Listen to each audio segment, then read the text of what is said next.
Le roi Salomon est décrit dans la Bible comme le roi le plus sage et le plus riche qui puisse exister sur la terre, que personne ni avant ni après lui n'a connu la gloire que le roi Salomon avait connue. Il avait bien commencé son histoire avec Dieu. La Bible dit que Dieu lui avait apparu 2 fois dans un songe. Mais je crois que vous connaissez bien la fin de son histoire. Après qu'il eut aimé les femmes étrangères, il avait fini par adorer les dieux étrangers. Ce qui est étrange de voir un tel homme considéré comme le plus sage tomber dans l'idolâtrie. Dans cette vidéo, nous avons tiré 5 leçons que son histoire nous enseigne. Première leçon, il y a des requêtes qu'on fait dans nos prières qui touchent le cœur de Dieu plus que d'autres.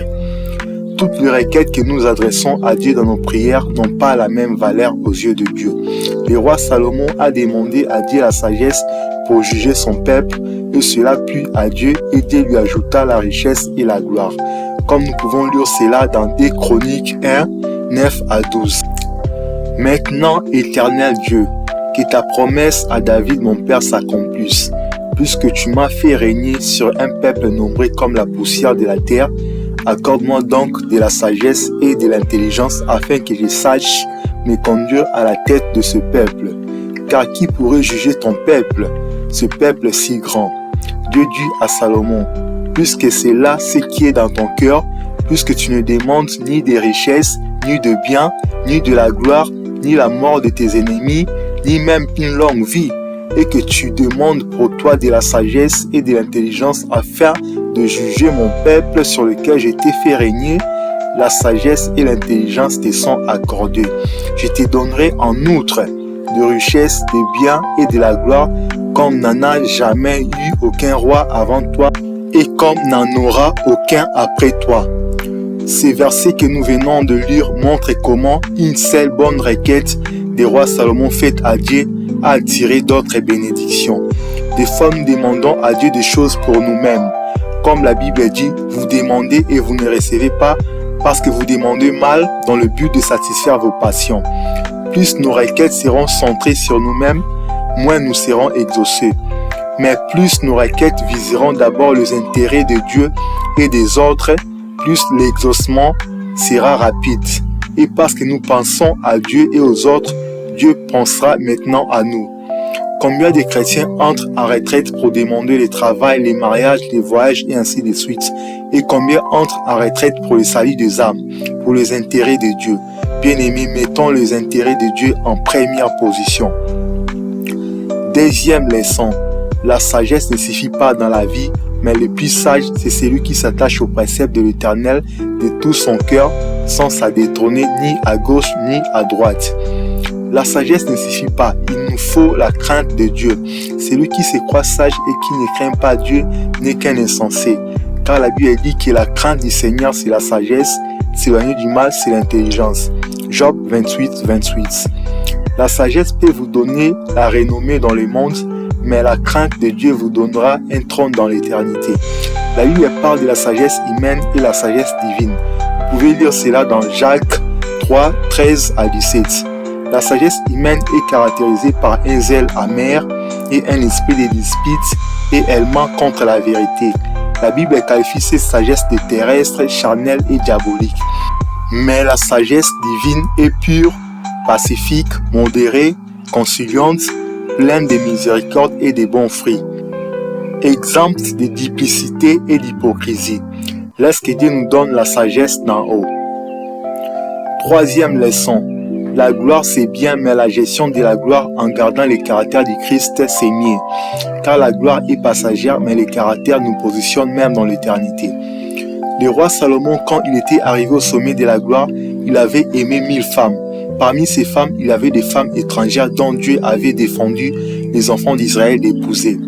Demander à Dieu la richesse et la gloire c'est bien, mais demander le caractère de Christ c'est mieux.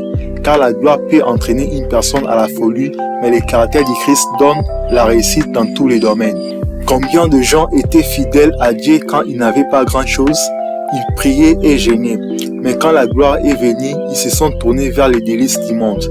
Bien-aimés, la plus grande gloire est pour ceux qui restent fidèles à Dieu jusqu'à la fin, qui entreront dans son royaume. Que Dieu nous accorde la grâce. Atteindre la gloire est plus facile que la gestion de la gloire en gardant les caractères du Christ. Gérer la gloire consiste à s'attacher plus à Dieu et écouter sa voix que de s'attacher à la renommée et l'écoute des éloges des hommes. Salomon a connu la gloire en sorte que la Bible dit dans 2 Chroniques 9, 22 à 23, « Le roi Salomon fut plus grand que tous les rois de la terre par les richesses et par la sagesse. Tous les rois de la terre cherchaient à voir Salomon pour entendre la sagesse que Dieu avait mise dans son cœur. » Connaître la gloire est une bonne chose. Je le souhaite pour moi et pour vous, mais je nous souhaite plus d'utiliser la gloire pour nous rapprocher de Dieu et attirer les gens vers Dieu que de laisser la gloire nous utiliser et nous amener loin de la volonté parfaite de Dieu. 4e leçon. Suivre les traces de nos pères qui ont gardé l'alliance avec Dieu perpétue cette alliance pour notre descendance. Le roi Salomon, étant que fils de David, n'a pas suivi les traces de David son père. Il n'a pas gardé l'alliance avec Dieu jusqu'à la mort. Dieu est le Dieu d'alliance. Dans l'alliance, il y a la part de Dieu et la part de l'homme. Mais malheureusement, les hommes brisent parfois l'alliance avec Dieu pour se tourner vers les idoles, comme ce fut le cas du roi Salomon. Et quand on brise l'alliance avec Dieu en lui tournant les dos, Dieu respecte notre choix et retire sur nous la lumière de sa face. Dans l'alliance de Dieu avec David, Dieu lui jura qu'il y aurait toujours un de ses descendants sur le trône en Israël. Mais à cause de Salomon, Dieu dit, « Puisque tu as agi de la sorte et que tu n'as point observé mon alliance et mes lois que je t'avais prescrites, je déchirerai les royaumes de dessus toi et je les donnerai à ton serviteur. » Celui qui garde l'alliance avec Dieu est sauvé toute une génération. Mais celui qui brise l'alliance avec Dieu sacrifie sa postérité. Si Joseph ne gardait pas l'alliance avec Dieu, sa génération aurait souffert. Si Abraham ne gardait pas son alliance avec Dieu, sa postérité serait sans espoir et sans Dieu dans le monde comme les autres peuples. Mais à cause de sa détermination à observer l'alliance de son Dieu jusqu'à offrir son fils unique Isaac, toutes les nations de la terre sont bénies en sa postérité. Celui qui observe l'alliance de Dieu est sage, mais celui qui prend son alliance avec Dieu à la légère est un insensé. Bien-aimés dans le Seigneur, suivons les traces de nos pères, les traces d'Abraham, Isaac et Jacob, imitons leur foi et nous serons bénis et nous sauverons notre génération. Car qu'est-ce qu'un homme peut-il recevoir des meilleurs en dehors de la présence de Dieu? La vraie richesse, c'est Dieu. Le délice éternel, c'est Dieu. Et en dehors de Dieu, il n'y a rien. Si vous avez eu la grâce de connaître l'Éternel, vous êtes le plus heureux de tous les hommes. Mais priez et suppliez Dieu d'aller jusqu'au bout, de garder son alliance jusqu'à la fin. 5e leçon. Commencer sa course avec Dieu, c'est une bonne chose, mais le plus important, c'est de finir sa course avec Dieu. La Bible dit, mieux vaut la fin d'une chose que son commencement. Et elle dit aussi, celui qui persévérera jusqu'à la fin sera sauvé. L'enjeu de l'attention du diable, son plus grand combat, c'est de nous empêcher d'aller jusqu'à la fin de notre marche avec Dieu pour avoir la couronne. C'est pourquoi nous devons être prudents. Tout ce que le diable nous propose, ce n'est pas parce qu'il nous souhaite le bonheur, mais c'est juste qu'il désire notre plus grand malheur, passer l'éternité loin de Dieu.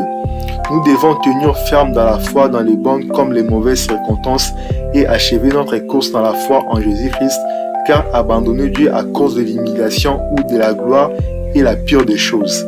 Salomon avait commencé sa course avec Dieu, mais il a fini dans l'idolâtrie. L'idolâtrie est décrite dans la Bible sous plusieurs aspects, notamment la volupté, les excès de table, la cupidité et en bref, tout ce que nous aimons plus que Dieu. Bien-aimés dans le Seigneur, refuse l'idolâtrie. N'abandonne point Dieu au milieu du chemin pour se tourner vers les idoles, quoi qu'il arrive, car la gloire à venir sera plus grande que les tribulations présentes.